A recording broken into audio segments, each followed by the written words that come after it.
Hey everybody, welcome to Obscurities in Miniatures. It's Friday, which means whether you're interested or not, it's time for some obscurities in literature. But why is this guy here? Well, good question, if you even bothered to ask that. This guy here in front of us is the Giant Snave from Alternative Army's Laserburn line, and looking at that head, I could not help but be reminded of one of my favorite comics by an author and artist that I'm quite fond of, and that would be none other than Nemesis the Warlock. Now, this is an interesting book for a couple of different reasons. Number one, it's a great comic. The earlier stories that are in this book, which usually consists of book one and book two of, seven parts basically, are really kind of laying the groundwork for what comes later. And there's just an all-star cast of people that worked on this over the course of its run of 2000 AD. But obviously, if you're not familiar with it, it is by the ever-talented Pat Mills and Kevin O'Neill, and there is some sections by Jesus Redondo as well. What's special about this book? Because I'm sure if you ever frequented the comic shops of, well, just about anywhere, especially in the U.S., Fleetway Comics put out a run of the early Nemesis stories actually in color. At that time, the original stories were all black and white, but this actually, Kevin O'Neill actually went back and colored them all in. The format and sizing is also a little bit different than the more standard complete collected edition that 2000 AD Rebellion puts out. So that's why it's been labeled the Deviant Edition, and it did have a brand new cover. I think it looks like it. It could have been a pinup. Some of you UK fans out there might have to correct me because I'm not 100% up on all the lore and history of the series, but it absolutely had to have had an impact on the early 40k guys. I would be absolutely shocked if it didn't. Because one of the main things is, well, you have the Termite Empire.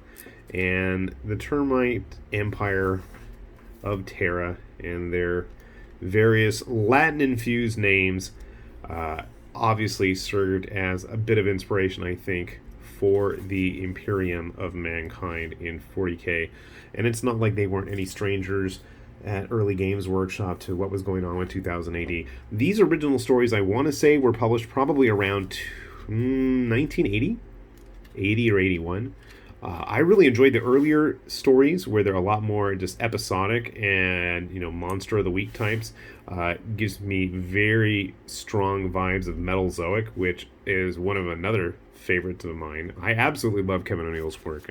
That's something I'm probably going to end up talking about quite a bit as things go. So yeah, on the surface of the planet Terra, everything has been ruined and it's all super post-apocalyptic, and there's just all kinds of stuff in here that absolutely seems to have been inspiration for our Marine friends.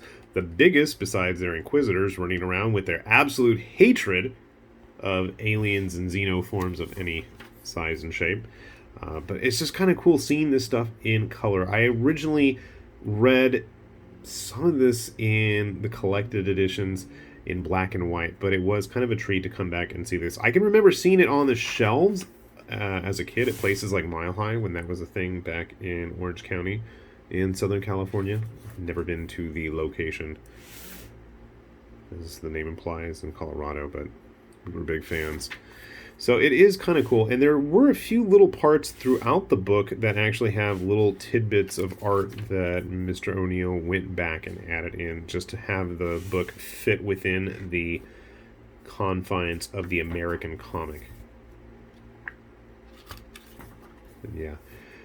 As you get into it, I know especially with the second book, especially one of the stories, I want to say this is somewhat later in the chronology of when we have the story of Nemesis's sword, the sword Sinister, and it's like full-on Space Marine, crusades across the galaxy, of which there are many in this book as they fight the Xenos and into very chaos-infused looking locations.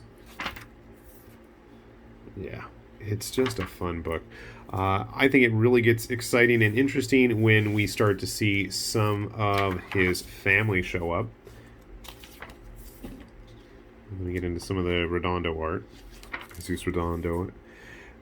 While being a very talented artist and very meticulous in his details, just to me wasn't as nice or as fitting of artist as O'Neill is. And obviously I know he was overworked and super busy at the time, but I think Redondo's artwork gives off a much more fantasy vibe when they're having the various sieges of the planets and the spider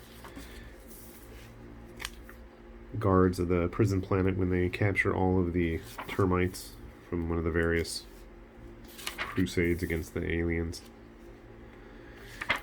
What was this thing that Torquemada, the head inquisitor of the termites, what was it? Be pure, be vigilant, behave.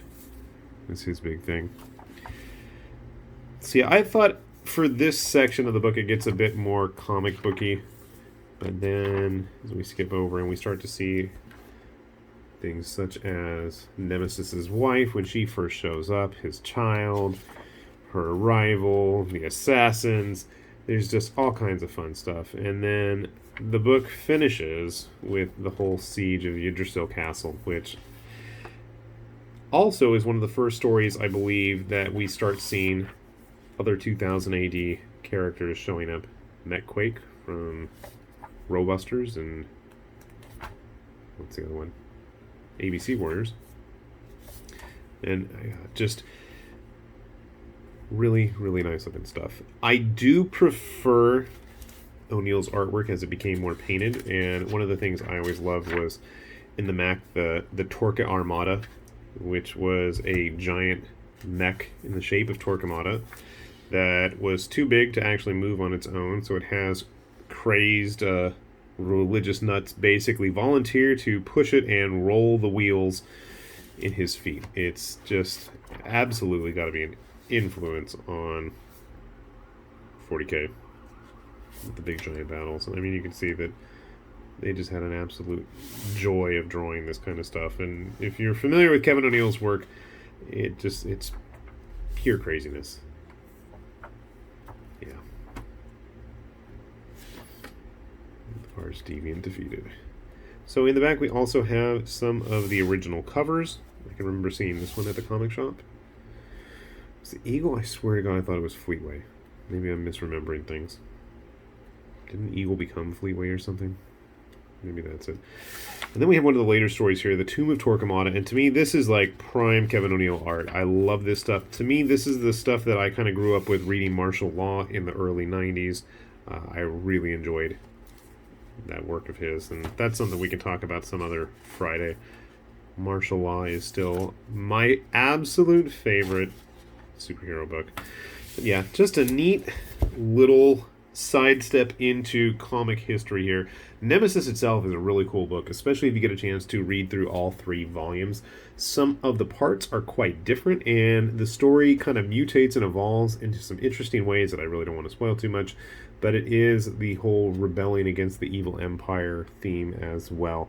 And like I said, there's absolutely a ton of 40K influences, for lack of a better word, that you can see in here. Plus, it just has really cool art, and the story is pretty well written too. I've always enjoyed Pat Mills' books, but then again, you know, I've had like Requiem and Flane and other stuff on here. I think I had Flane, didn't I? If I didn't, I'll have to rectify that then, won't I? Anyways, do check it out. I don't know if I would recommend this one if you could find it cheaper. I want to say it's still a UK book. Yeah. I didn't pay £30 for it, I'll tell you that. But I think it's probably cheaper, and I'll almost say better if you find the original complete collections, because I know the 3rd book at least has all of the color parts still colorized, but the original completed collection of book 1 has almost double the size of this too. This is considered the first 2 books or stories, whereas that collected version in black and white is the first 4 and a few other little story tidbits here and there.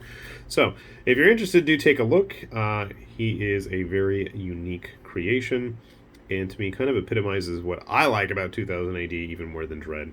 I'll admit it, I'm not a big Dread fan. I always dug the Warlock and The ABC Warrior's a heck of a lot more. And Slane. Don't get me wrong there. Anyways, I'm rambling at that point, and I'm hitting the 10-minute mark, which means I need to shut up and get off the camera. With that said, this has been High Lord Tamberlane with Obscurities and Miniatures, saying thanks for watching, and we'll see you back here soon. Bye-bye.